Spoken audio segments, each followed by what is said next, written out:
"You're not going with me today? My friends are embarrassed when I bring you around," she said. I said, "Okay," and watched her leave.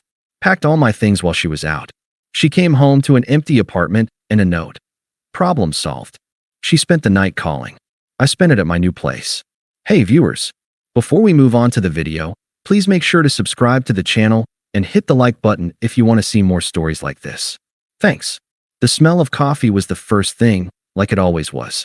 My ritual. Our ritual, I'd thought. I poured the dark roast into her favorite mug, the white one with the chipped handle she refused to let me replace, and added the splash of oat milk. The morning sun cut through the blinds, painting stripes across the kitchen floor. It was a Saturday, quiet and full of potential. I could hear her in the bathroom, the hairdryer whirring to a stop. A memory flickered, unbidden. Us, 2 years ago, camping in that brutal rainstorm. The tent had leaked, we'd been soaked and shivering, and she'd laughed until she cried, saying I was the most ridiculous man alive for thinking a $30 tent from the big box store would survive a monsoon. I'd felt like a hero when I'd rigged a tarp. She'd kissed me, her lips cold, and said, "My resourceful guy." The words had warmed me more than any fire. "Coffee's ready," I called out, sliding the mug onto the counter. "Be out in a sec." Her voice was clipped, busy. I headed to the bedroom and pulled a shirt from my closet, a nice, dark blue button-down she'd bought me last Christmas. "For when you need to look sharp for my work people," she'd said. I was putting in the effort. Sarah, her closest friend, was having a birthday brunch at some new avant-garde place downtown. All the partners were going. I'd met Sarah's boyfriend, Mark, a few times. He was a talker, a sales guy, always slapping backs and dropping names of restaurants I'd never afford. But I could hold my own. I'd researched the menu, ready to have an opinion on the saffron-infused avocado toast. She emerged from the bathroom, a vision of focused preparation. Her hair fell in perfect waves. She smelled of expensive perfume and shampoo. She glanced at me as I fastened my watch. "You almost ready?" she asked, not really looking at me, scrolling through her phone. "Yep, just gotta grab my shoes. That place looks cool. I read they forged their own cutlery or something." I tried to sound engaged, light. She didn't answer. She picked up her coffee, took a sip, and placed it back down. Then she turned, leaning against the kitchen counter, and finally looked at me. Her expression wasn't angry or sad. It was blank, efficient, like she was about to give me a chore list. "You're not going with me today." The words were so flat, so ordinary, that for a second, they didn't register. I smiled, a confused, reflexive twitch of the lips. "What? I thought I was invited." "Sarah's boyfriend is going, right? Mark." She let out a small sigh, the kind you reserve for a child who's asked the same naive question one too many times. She crossed her arms. "Look, that word. A barrier. A full stop. My friends are embarrassed when I bring you around." Okay. The air left the room. The stripe of sunlight on the floor seemed to freeze. "Embarrassed. It's just," she continued, her gaze drifting over my shoulder, as if explaining something very simple to a very slow person. "Not a good fit. You're not like them. You don't get the same things. The conversations just die." Sarah said last time you tried to explain how a catalytic converter works when they were talking about carbon offset credits. It was awkward for everyone. My mind scrambled. Last month, the rooftop bar. Mark had been loudly, wrongly, explaining emissions trading. I'd quietly corrected a fundamental technical point. I thought I was contributing. She'd squeezed my hand under the table, hard. I'd thought it was a thank you. "So," she concluded, her voice firm, final. "A verdict delivered. Just stay home. Clean the garage or something. I'll be back by dinner." She picked up her small, expensive purse and walked toward the door. I stood there, the dark blue shirt suddenly feeling like a costume, a pathetic attempt to belong to a play where I'd already been written out. The reality of it, the sheer, casual cruelty, settled over me like a physical weight. This wasn't a fight. This wasn't a heated moment of anger she'd regret. This was a cold, premeditated dismissal. She had discussed my social inadequacies with her friends. They had collectively decided I was an embarrassment. And she, my girlfriend of 4 years, the woman who'd called me her resourceful guy, had agreed with them. Had let me get dressed, let me make her coffee, before handing down the sentence. All the little moments clicked into a horrible, clear picture. The way she'd started editing my stories before I told them to her friends. The subtle wince when I mentioned my job in network security. "He's in computers," she'd say, a vague wave of her hand. The gradual decline of invitations to her after-work events.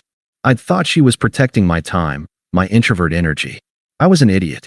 She was protecting her social currency. The heat of shame rose in my cheeks, followed immediately by a wave of cold, pure clarity. This was the truth. This had always been the truth, and I'd been painting over it with memories of leaky tents and early morning coffee. She had her hand on the doorknob. I didn't yell. I didn't plead. I didn't ask what I'd done wrong or how I could fix it. The switch had flipped. The man who wanted to fix things for her was gone, erased by 7 words. My voice, when it came, was quiet, utterly calm. It didn't even sound like mine. "Okay." I reached up and began to undo the buttons of the shirt. The sharp, smooth fabric she'd picked out. 1 button. 2. She paused, glanced back. For a fraction of a second, I saw something flicker in her eyes. Not regret, but surprise. Surprise at the lack of resistance. The lack of drama. It unsettled her plan. But it passed quickly, replaced by a shrug of mild irritation. My compliance was just another form of my awkwardness. "Good," she said, the word empty. "We'll talk later." She opened the door and stepped out into the hallway. The sound of her heels clicked decisively toward the elevator. I stood in the middle of our living room, holding the unbuttoned shirt. The door swung shut with a soft, definitive click. Silence. The apartment, which moments before had felt like a shared space, a home, was suddenly just a box of air. The smell of her perfume hung in it, cloying and foreign. The stripe of sunlight on the floor was just light on cheap laminate. The coffee in her mug on the counter began its slow journey to room temperature.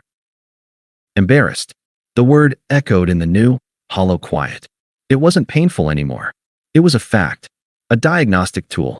It explained everything.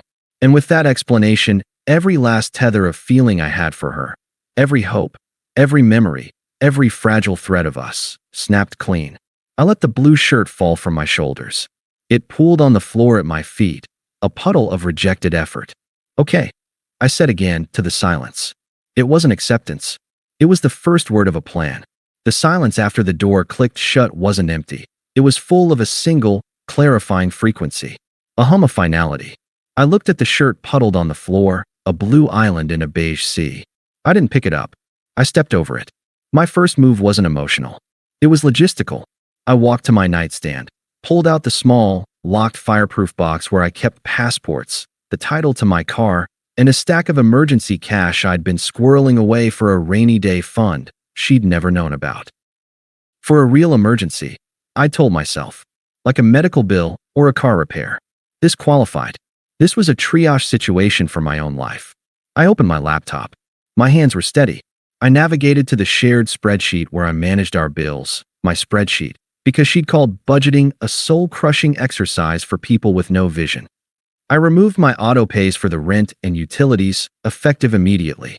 I transferred my half of the previous month's bills from our joint account, the one I funded, into my personal one. Then I closed the joint account entirely. Online, it took 90 seconds. The click of the mouse was the only sound in the apartment. Then, I got to work. I pulled my old duffel bag and suitcases from the top of the closet. I started in the bedroom. My clothes, my shoes, my books. I didn't sort, I didn't reminisce. Every item received a binary verdict. Mine or hers/ours. Mine went into a case. Hers/ours was left exactly where it was. The sweater she'd bought me for my birthday? Left on the hanger. The framed photo from our trip to the coast? Left on the shelf. My smiling face now a ghost in her narrative. The bathroom was next. My razor, my shaving cream, the specific brand of deodorant she'd always wrinkled her nose at.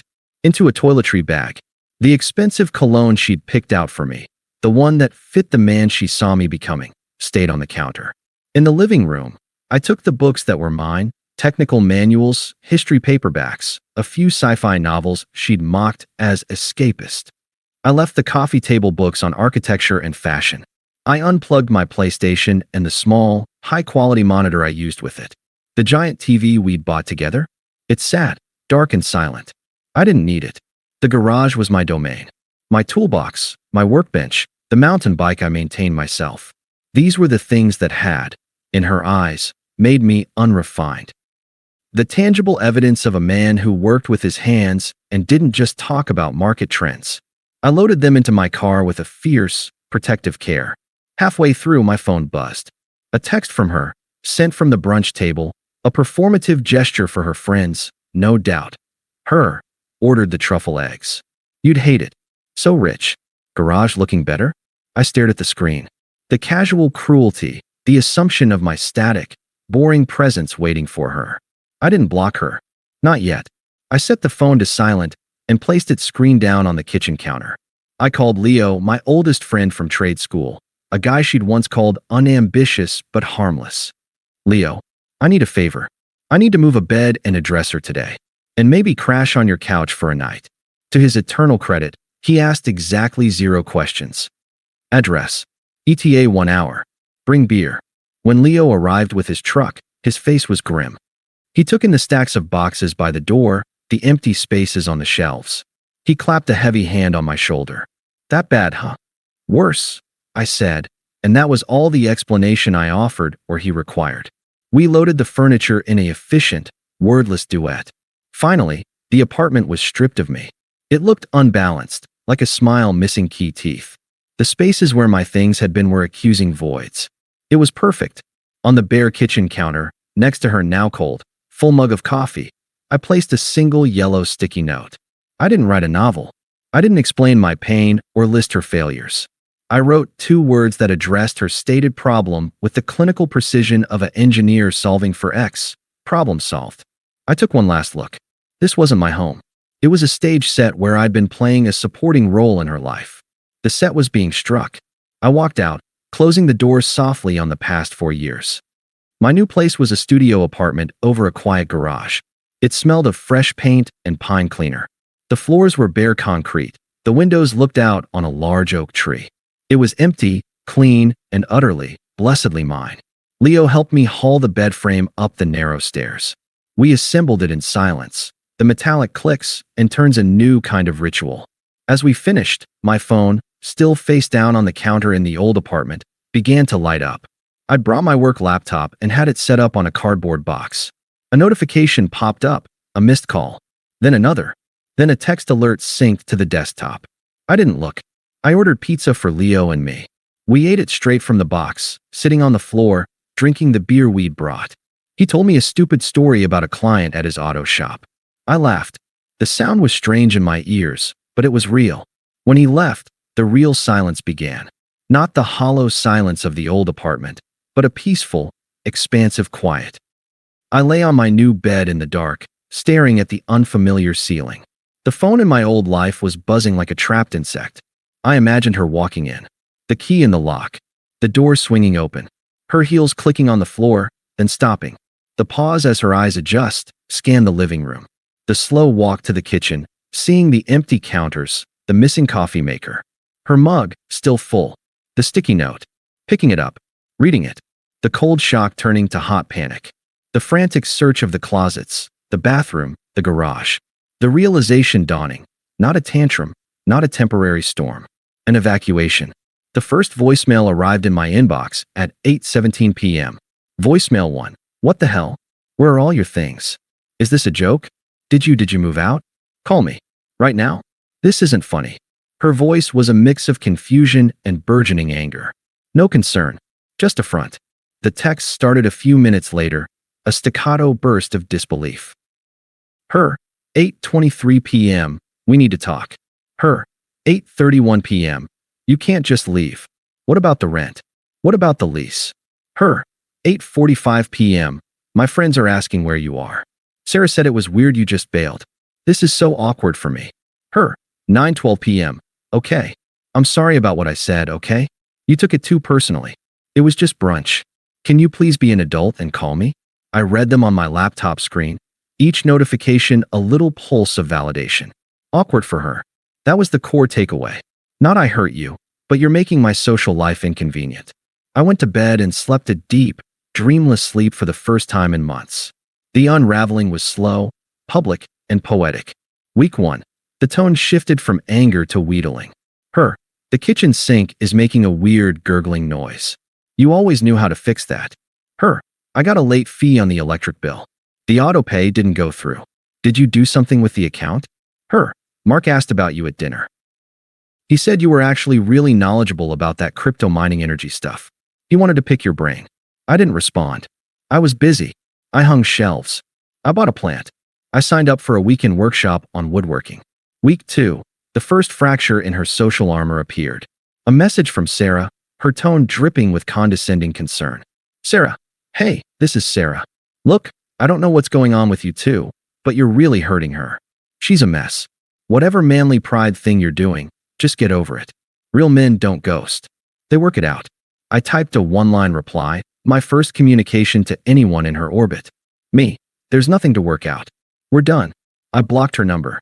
Week 3, the karma engine shifted from social to practical. A mutual friend, Ben, a decent guy who'd always been caught in her crowd, sent me a message. It was a simple screenshot of a group chat. I could see her name, Sarah's, Mark's, a few others. Her in chat. I don't get it. He just left. Over one comment. So fragile. Mark? Yeah, but babe, you said we were embarrassed by him. In front of my guys. That's cold LOL. Sarah Mark. Not helpful. She's grieving. Ben. To me, privately dude. They're tearing into her. Mark's been making snide comments ever since. Said if you're so embarrassing, why is she freaking out? Sarah's pissed you called her bluff. It's a shit show. You okay? I wrote back to Ben. Me. I'm good. Thanks, man. That night, a new voicemail. Her voice was thick, shaky. The performance of remorse. Voicemail 2, please. Pick up. Please. I get it now. I was awful. Those friends, they're toxic. They're not real. I've cut them all off. It's just me now. The real me. The one you loved. The one who loved you in that tent in the rain. Remember? Please. Can we just get coffee? As friends? I just need to see you. I listened to it once. The manipulation was exquisite. The weaponization of my own cherished memory. The tent was no longer ours. It was a prop in her plea. I felt nothing but a distant, academic admiration for the technique. I waited a day. Then I called back. She answered on the first ring, a desperate, breathless, hello. I'm glad you're working on yourself, I said, my voice calm flat. A statement of neutral observation. So can we? Coffee. Tomorrow? Hope. Thin and brittle, stretched across the line. No, I said. That wouldn't be good for me. I could hear her sharp intake of breath. Take care. I hung up before she could reply. The final message came an hour later. No pretense. No performance. Just the raw, entitled anger I'd always sensed beneath the glossy surface. The true colors, flying at last. Her, you know what? Fine. You were always weak. This just proves it. You couldn't handle a strong woman. You'd rather run and hide than fight for something. You'll die alone and boring in your little cave. I'm better off. You did me a favor. I stared at the words. They didn't hurt. They were just information. The final confirmation of the person I'd finally stopped pretending she wasn't. I didn't reply. I simply selected the contact, scrolled to the bottom, and tapped block this caller. The buzzing in my old life stopped. The silence in my new one was complete, and it was golden. The unraveling on her side was now her problem to manage. My work here was done. The silence after the block was a profound relief. It was like a constant, low-grade electrical hum in my brain had finally been switched off. I settled into the rhythm of my new life. The studio became a home. I sanded and refinished a vintage desk I found at a thrift store. I joined a recreational climbing gym, finding a quiet focus in physical exertion that required no conversation. My work in network security, once a source of her embarrassment, was a well of deep satisfaction and, ironically, funded my new independence with ease. I was, for the first time in years, at peace. The world, however, had not forgotten the thread she was pulling. The karma was not a thunderclap, but a slow, relentless seep. It was Ben, the mutual friend, who kept me vaguely informed, his messages a series of quiet updates from the front lines of the collapse. Ben, Sarah and her had a massive blowout. Sarah said she was tired of being the therapist friend, and that maybe she should look in the mirror if all her relationships keep exploding. They're not speaking. Ben, Mark is apparently dating Sarah now. Or was. It's messy. Your name got thrown around a lot as the stable one who got away. Awkward. Ben, she lost her job. Not fired, but encouraged to pursue other opportunities after she blew up at a client who reminded her of you. Apparently, gossip is wild. I never asked for these updates, but I didn't stop them. They weren't a source of joy, just a clinical confirmation of cause and effect.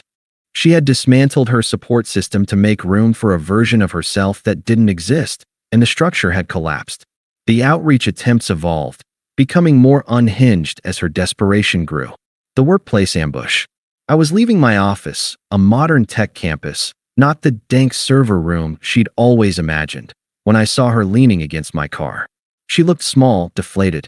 Her hair was pulled back in a simple ponytail, and she was wearing jeans and one of my old university hoodies I'd left behind. The calculation was obvious.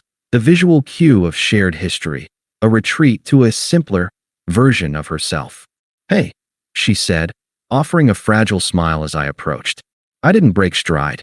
I clicked my key fob and reached for the door handle. "This is a private parking lot. You need to leave. Please. Just 5 minutes." I drove an hour. "That was your choice?" I said, opening the door. Her calm facade cracked. "God, can you just stop being a robot for 1 second? I'm standing here. I'm saying I was wrong." I paused, 1 foot in the car. I looked at her, really looked. The anger in her eyes was familiar, but the fear beneath it was new. "You've said that. I heard you. The answer is still no." "Why? Just give me a reason," she pleaded, her voice rising. "Is it someone else? Did you replace me that fast?" I almost laughed. That was the only lens she had, being traded for a newer model. It had never occurred to her that the ultimate upgrade was solitude, peace. "My reasons are my own," I said, my voice level. "They have nothing to do with you anymore. Now, please move away from my vehicle, or I will call security." The threat of public, institutional humiliation did it. She flinched, stepping back as if burned. I got in, started the car, and drove away, watching her shrink in my rearview mirror, a ghost in my old hoodie. The family gambit. A week later, my phone rang with an unknown number with her hometown's area code. I knew who it was before I answered. Her mother, Diane, a woman who had always treated me like a serviceable piece of furniture. "John, it's Diane." Her tone was the same, brisk, expecting compliance.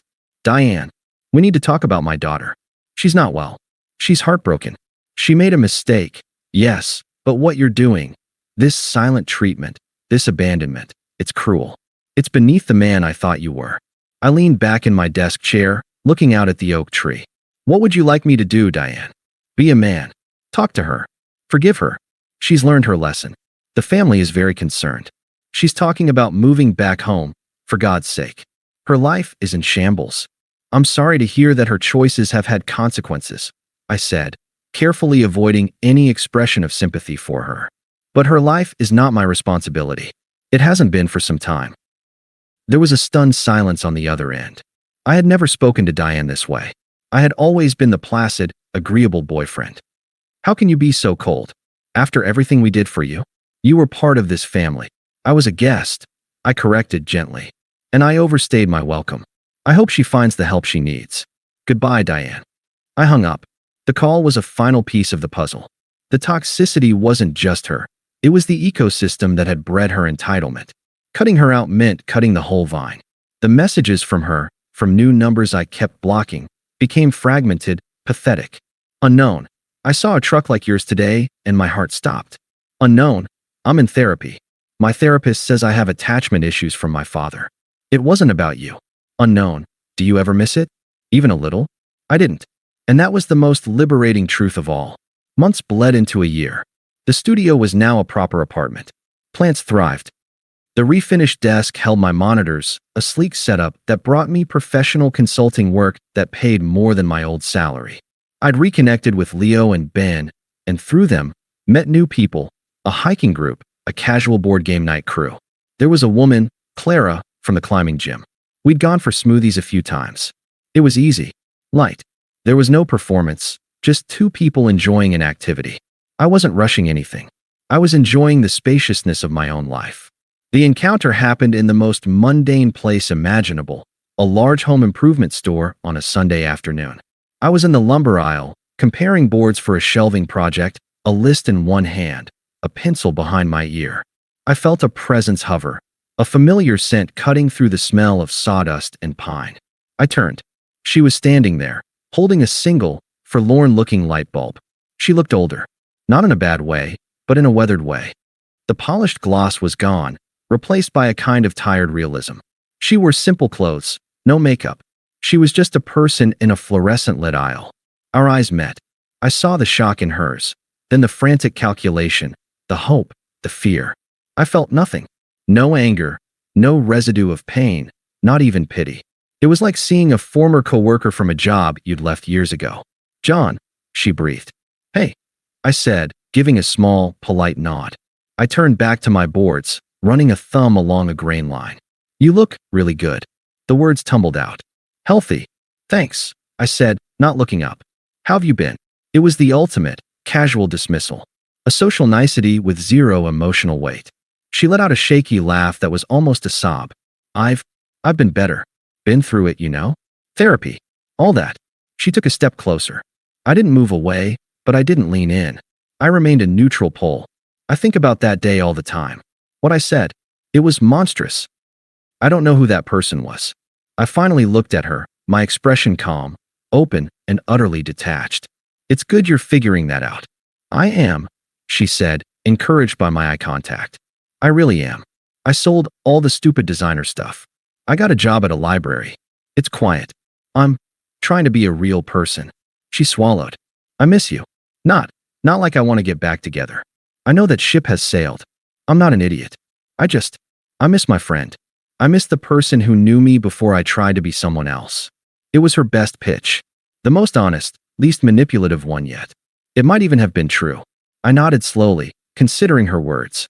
I saw the desperate hope blooming in her eyes. She thought her authenticity was a key that might fit the old lock. "I'm glad the library job is working out," I said. Quiet is underrated. I picked up a straight, clean board of maple and placed it in my cart. And for what it's worth, I don't think about that day. Or that person. The hope in her face froze, then shattered. My words weren't cruel, they were factual. I had truly moved on. Her grand tragedy was a footnote in my history. "Oh," she whispered. "The person you're remembering." I continued, my voice still gentle. "The friend from before. I'm not him anymore either. That guy died in that apartment. This version of me is happier, lighter. He built a life that fits." Tears welled in her eyes, but they weren't the performative ones from the voicemails. They were the quiet, devastating tears of final understanding. "So there's no room? Even for a coffee?" I offered her a small, sincere smile. It held no malice, no gloating. It was the smile of a man completely at peace. "My life is really full right now, and I've learned to protect my peace. It's nothing personal. I truly hope you find yours." I meant it. I wanted her to be okay, somewhere far away from me. Her well-being was as relevant to me as the well-being of a stranger on the other side of the world, a vague, human wish for no suffering, but utterly disconnected from my own heart. I tapped my list. "I've got to get these brackets. Take care of yourself, okay?" I gave her one last nod, the kind you'd give a cashier or a passerby who held a door, and pushed my cart down the aisle. The wheels hummed on the polished concrete. I didn't look back. I didn't wonder what she was doing. I turned the corner towards hardware, my mind already on the weight capacity of drywall anchors. Behind me, in the canyon of lumber, she was alone with a light bulb and the absolute, irrevocable knowledge of her own irrelevance. I was already gone, not just from the store, but from the story she told herself about her life. I had vanished so completely that my absence was no longer a void in her world. It was just the way things were. And in my cart, I carried the boards for new shelves, for a home that was wholly, quietly, and contentedly mine. Thanks for watching. Make sure to subscribe to the channel and hit the like button. What do you think about this story? Share it in the comments.